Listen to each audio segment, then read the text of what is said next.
اعوذ باللہ من الشیطان الرجیم بسم اللہ الرحمن الرحیم.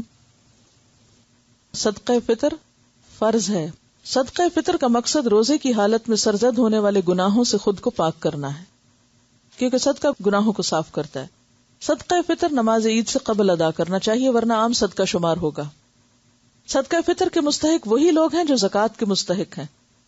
حضرت ابن عباس سے روایت ہے کہ رسول اللہ صلی اللہ علیہ وسلم نے صدقہ فطر روزے دار کو بےہودگی اور فحش باتوں سے پاک کرنے کے لیے نیز محتاجوں کے کھانے کا انتظام کرنے کے لیے فرض کیا ہے. جس نے نماز عید سے پہلے ادا کیا اس کا صدقہ فطر ادا ہو گیا، اور جس نے نماز عید کے بعد ادا کیا اس کا صدقہ فطر عام صدقہ شمار ہوگا، یعنی اس کا پھر وہ فائدہ نہیں جو اصل صدقے کا ہے. صدقہ فطر کی مقدار 1 صاع ہے جو 3.25 سیر یا 2.5 کلو گرام کے برابر ہے. صدقہ فطر ہر مسلمان، غلام ہو یا آزاد، مرد ہو یا عورت، چھوٹا ہو یا بڑا، روزہ دار ہو یا غیر روزہ دار، صاحب نصاب ہو یا نہ ہو، سب پر فرض ہے. ٹھیک ہے، یعنی اتنی اس کی تاکید ہے. حضرت ابن عمر سے روایت ہے کہ رسول اللہ صلی اللہ علیہ وسلم نے رمضان کا صدقہ فطر 1 صاع کھجور یا 1 صاع جو، غلام، آزاد، مرد، عورت، چھوٹے بڑے ہر مسلمان پہ فرض کیا ہے. اسے بخاری اور مسلم نے روایت کیا ہے.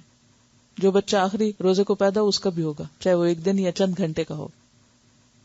صدقہ فطر غلے کی صورت میں دینا افضل ہے، لیکن پھر اگر نہ ہو ممکن تو پیسے بھی دے سکتے ہیں، یعنی راشن دینا بہتر ہے بنسبت پیسے دینے کے.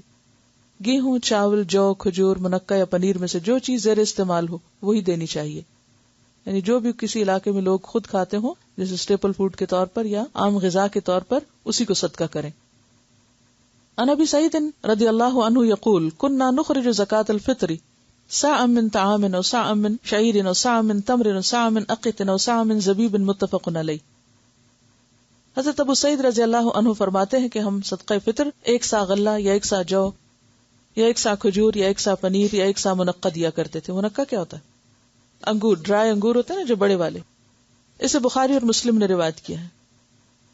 صدقہ فطر ادا کرنے کا وقت آخری روزہ افطار کرنے کے بعد شروع ہوتا ہے، لیکن عید سے 1 یا 2 دن پہلے بھی ادا کر سکتے ہیں. صدقہ فطر گھر کے سرپرست کو گھر کے تمام افراد، بیوی، بچوں اور ملازموں کی طرف سے ادا کرنا چاہیے.